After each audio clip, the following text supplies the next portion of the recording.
Hey, I'm Adam Ullman. This is my submission for the Penguin Grenade Armory Creature Design Contest. In this walkthrough, I'll take you through how I created the vocalizations and sound design for my aquatic cave creature, from the very first recording to the final design. I have a massive admiration for the amount of work that goes into making these worlds immersive with sound.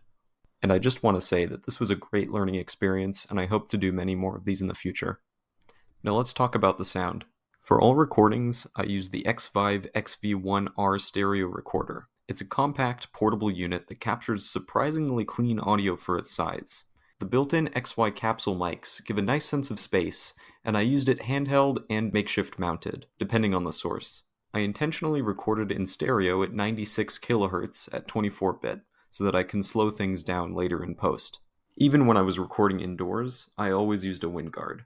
It helped minimize plosives, air movements, and handling noise. The microphones on this thing are so sensitive that even slight movements could destroy my entire recording without a wind guard.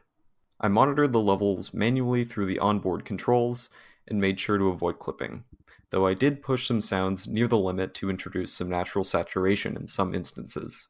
For all editing, layering, and linear processing, I used FL Studio 2024. It's my main digital audio workstation because it gives me a fast workflow for detailed sound design. I used it to clean up my raw recordings, apply effects like pitch shifting and reverb, and arranging the final creature vocalization. I also used some native FL Studio plugins and stock tools. This is what my project looks like. Here's my timeline. You'll notice that on the left here I have two plugins that are in my master channel. One is Ozone 9 Elements, and I have it there as a visual guide for my stereo image. Right above it is actually my own software called Stratomaster. It's actually my senior capstone project for my university. It's an automatic mastering tool, but here I'm just using it as a visual aid. Now let's talk about our audio sources. Firstly, I want to start with the water sounds, as that's a central part of our creature. So we take that recording and we make it sound like this. So what did we do here? Well, we can see. First, we reversed the sound and we slowed it down. We also applied two effects to this audio, one of which is a parametric equalizer. We also apply dynamic EQ via TDR Nova. And so making that sound slowed down and reversed again, we can see its effect. With everything else in the mix, it sounds something like this.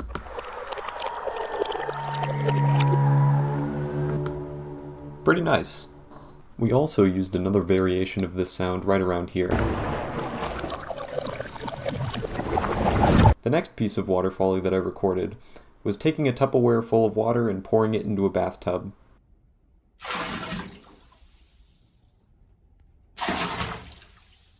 I then use it to create this kind of sound.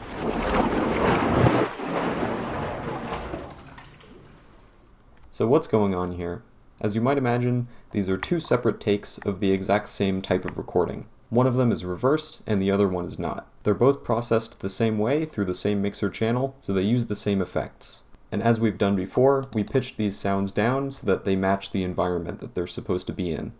We process these two sources through our parametric equalizer, where we eliminate residual noise in the high end, while also contouring our sound so that it matches well with the environment. The biting high end of these recordings can be a little bit out of place, so we cut them. Here's what they sound like in context.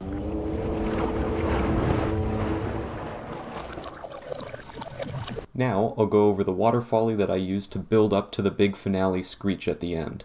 Here it is.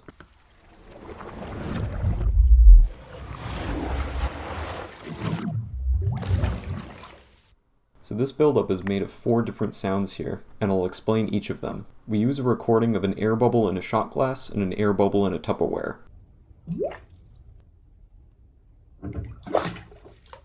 On its own, a single air bubble sounds like this.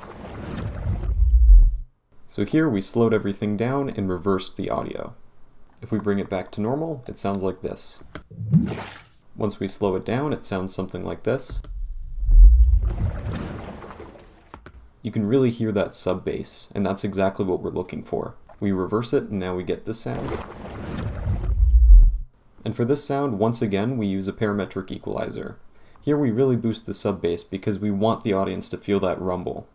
You might notice this interesting pattern right here, and this is actually my way of dealing with noise sometimes. I know that there are plugins out there that actually handle noise automatically. For example, the iZotope RX suite. I've tried it out for a little bit, using the trial version, and I actually wasn't totally impressed with the spectral noise reduction. For sound design and very niche use cases like this one, a lot of the time it kind of cut out parts that I needed. So for this in particular, I'm kind of surgically removing some tonal noise from my recordings. You'll notice that the noise always appears in those specific places because if I disable my EQ, we'll see it.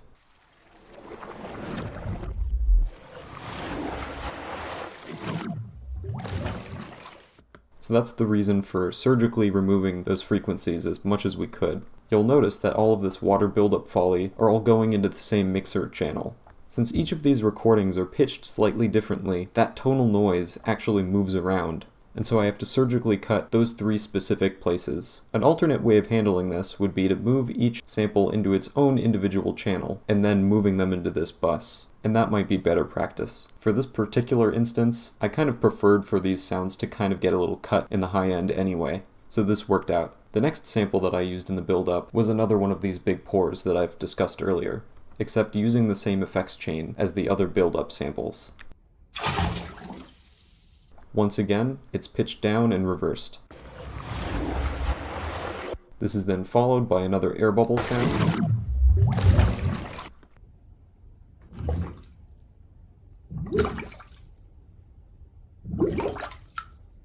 And underneath it, it's hard to see, a secondary air bubble sound layered on top, and slightly delayed.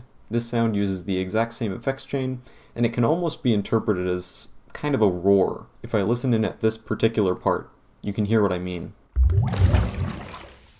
It's kind of a weird textural thing, but I felt like I needed to include it. And here's the build-up within the context of the sound.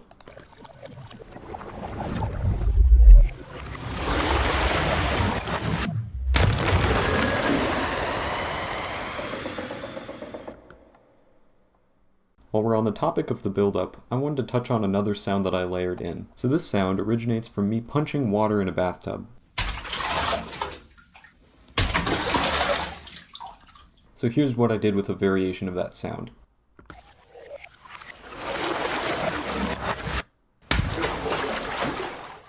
Once we got a variation of this sound into our DAW, we have this. The first thing that we do is alter the pitch. By slowing down the sample, we make the splash sound bigger, and we match the environment. Once reversed, now we process this sound using 2 effects, one of which is just a compressor. We use a pretty hefty threshold, and we make up for that using our makeup gain. That gives the sound a little bit more punch. Next, looking at the equalizer, we apply a slight high shelf so that it can match its environment, and once again we use our noise reduction technique. We surgically remove a piece of tonal noise. While I really do love the X5 XV1R, it does seem to have this issue a lot of the time. Thankfully, it's nothing that we can't fix. And here's what it sounds like in context.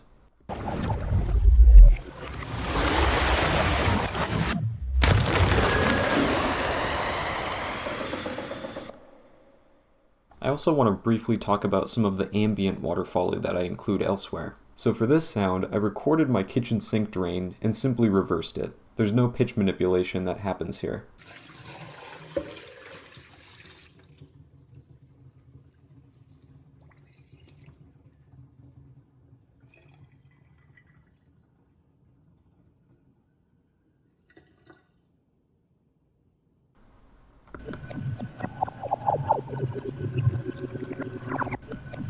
This added a sort of background texture to our sound design that I think was really valuable. And in our effects, we use a parametric equalizer once again to cut out a little bit of the high frequencies while also targeting a specific strain of noise.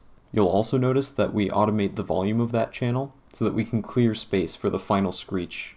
This silence serves as kind of a vacuum, and it makes the punch of the screech so much more powerful. Oddly enough, on the topic of drains, this will lead us into our vocal sounds. The drain in my bathtub, for whatever reason, makes a terrible rumbling sound. As soon as I noticed that, I realized that I needed to record it for this sound.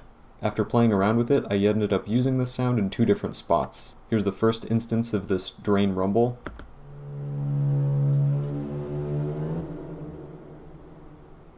and here's the second instance.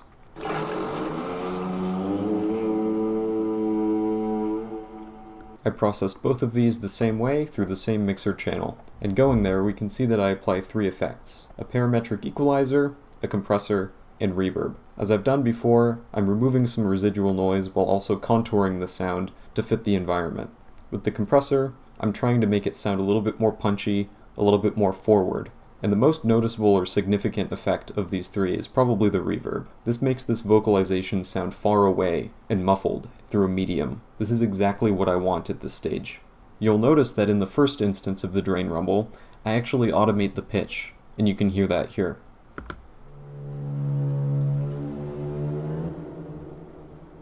This makes it sound a little bit more organic, as if it's actually coming from a creature's vocal cords, and it's his way of communicating. It lets us compare it to creatures that already exist in our world, like large whales, for example. So it serves as a point of grounding for our creature. In this next bit, we got a bit of a rattle, which gives us a really nice texture to have in the background.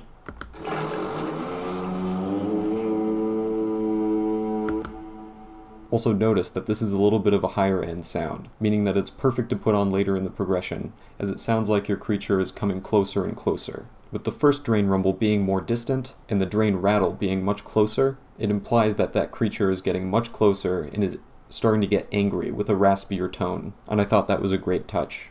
Now, I'm excited to get into my very favorite part of this whole sound design, and that's the screeches. Now, for each of these ear-piercing screeches, I decided to use a synthesizer. The one that I ended up using is called Serum 2. It's a very powerful synthesizer, and it's one of the very few plugins that I've spent money on, and I had a lot of fun playing around with these screeching sounds. It's worth noting that I didn't use any wavetables or samples provided by Serum at all. For all of my screeching sounds, I only used square waves, saw waves, and sine waves, waveforms that are available on any synthesizer at all. This is how I stayed within the confines of this contest. So here's what the first ambient screech sounds like.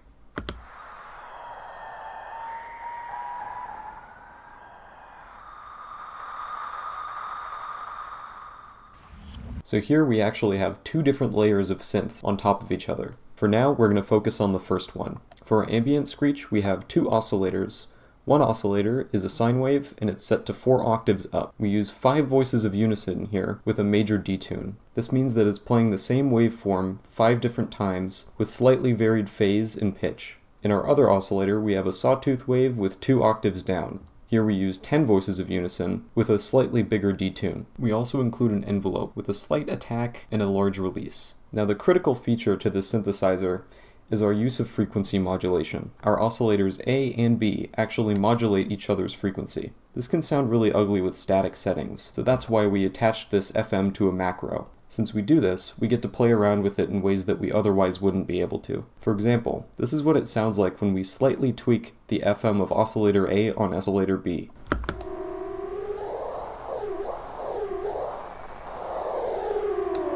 We get really interesting vowel sounds out of this. Another thing that I manipulate here is the tune. As we can see here, I'm actually manipulating the global tune of this synthesizer using this macro. If I play around with that, I could also get some interesting sounds.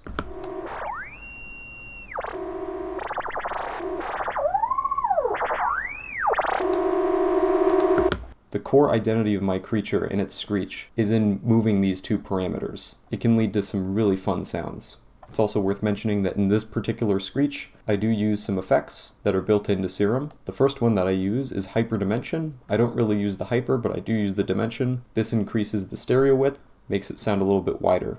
I also apply just a little bit of compression, some reverb. I'm not using this distortion at the moment and I have it bypassed, so we can ignore that. And then for this particular screech, as it's ambient, I apply a high shelf at anything above 1800 Hz. As I touched on earlier, we strategically automate both the tuning of our synth and the frequency modulation. Here's what it sounds like with just the automated tuning.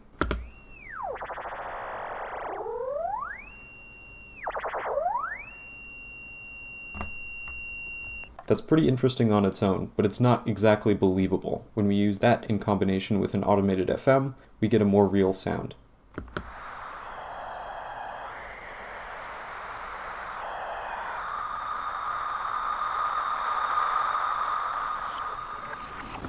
Of course, it's worth noting that we also automate the volume as seen here. One final thing about this synthesizer. Both it and a couple future iterations of it have this EQ applied. My main goal here was to have the high-pitched screech cut through the environment. This gives the listener hints of what is to come. Next, we can add our secondary screech layer. This one is actually just a pre-rendered variation of the previous synth. If we play it soloed, it sounds like this.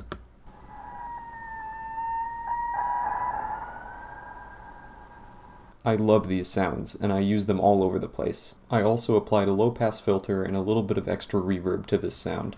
And here's what it sounds like in context.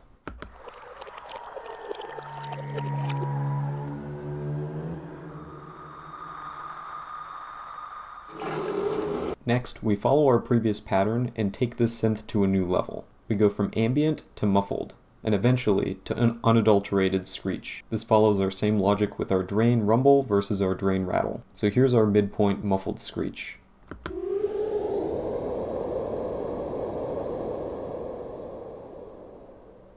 So this is the exact same synth as before, except we start at a slightly different FM from A. We also exclude the global tuning macro. This synth also goes through the same processing channel. We use another instance of this screech right before the big roar. Here it is. And here it is in context. Now let's briefly talk about the final screech. Here it is.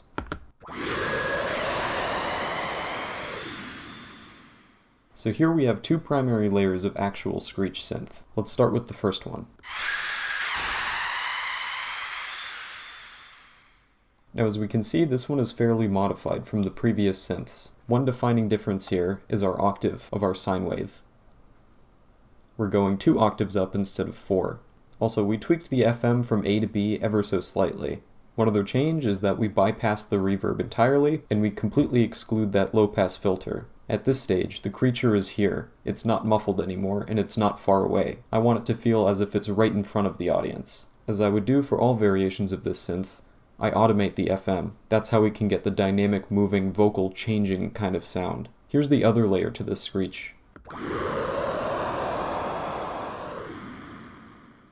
Again, we used the same strategy as before, where we took a pre-rendered version or variation of this synth and then pitched it down in post. I then routed this source into a channel where I apply a basic distortion. In this case, I use Fruity Fast Distort, which is an FL Studio stock plugin. You'll notice that I actually extend those effects by routing that channel into a larger bus channel. Here I apply OTT and reverb. For those who aren't familiar with OTT, it stands for over-the-top compression, and it provides a great oomph to the roar. Since at this point the creature is right up against its victim, I really didn't want to use too much reverb, so I was very light on it. It's also worth noting that the high-pitched screech also goes through this same bus, so the OTT and reverb are also applied to the high-pitched screech. You'll notice that for the impact, I also use the water punch that we recorded earlier, and I use 2 new sources of foley that I'll talk about now. The first source of foley in the roar that I'll discuss is from me crushing a bag of Cheerios. This is what it sounds like.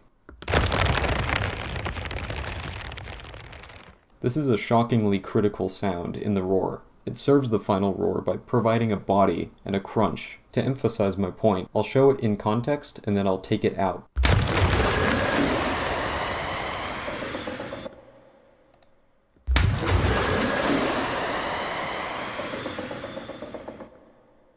The sample itself is very straightforward. It's just a cereal bag being crushed and pitched down. I then apply OTT, some targeted noise reduction, and I try to contour it to fit well within the already existing mix. The other source of foley that I use at the end here is rubbing my pencil against a fan grate. This provides a unique texture that's sort of reminiscent of echolocation, which again helps my creature get grounded into the reality that most audience members already know. Here's what it sounds like. This one is pretty straightforward. I just pitched it down like I have before. On top of that, I apply a low-pass filter and a little bit of reverb, and here it is within the context of the whole sound.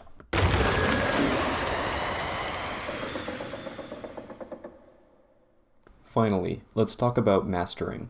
We use TDR Nova to apply a high-pass filter to eliminate anything under around 18 Hz. The reason for this is that even though those frequencies are imperceptible by people, they might still affect processing down the road. For example, if those frequencies are too low, some of my other mastering processing might get thrown off, or apply reduction when I don't want it to. So to keep it safe, I just eliminate those frequencies. On the other hand, I acknowledge that there exists a trade-off. While humans can't hear anything under 20 Hz, we can certainly still feel them if they're loud enough. However, even if this kind of sound played in a big theater with giant speakers, there would be very little benefit to keeping those frequencies. The next effect in my chain is my own plugin, Stratomaster. I don't actually do any processing on the audio with this, but I genuinely prefer the spectrum that my plugin creates over the spectrum of Ozone elements, so as a visual aid, it's genuinely very helpful. Finally, in the mastering chain, I have Ozone 9 elements. I apply a very light and basic EQ.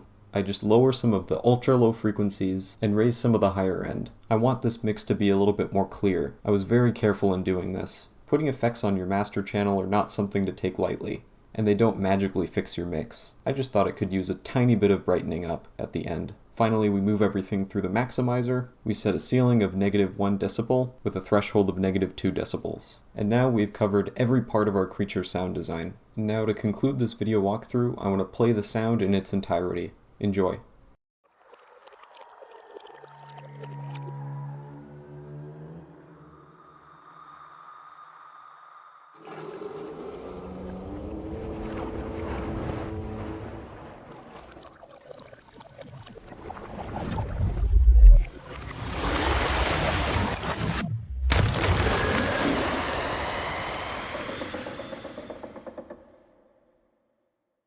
Overall, this was a very fun contest to be a part of, and I thank you, Penguin Grenade, for letting me do it. This contest challenged me to go outside of my typical comfort zone, and it was a great way to sharpen my skills.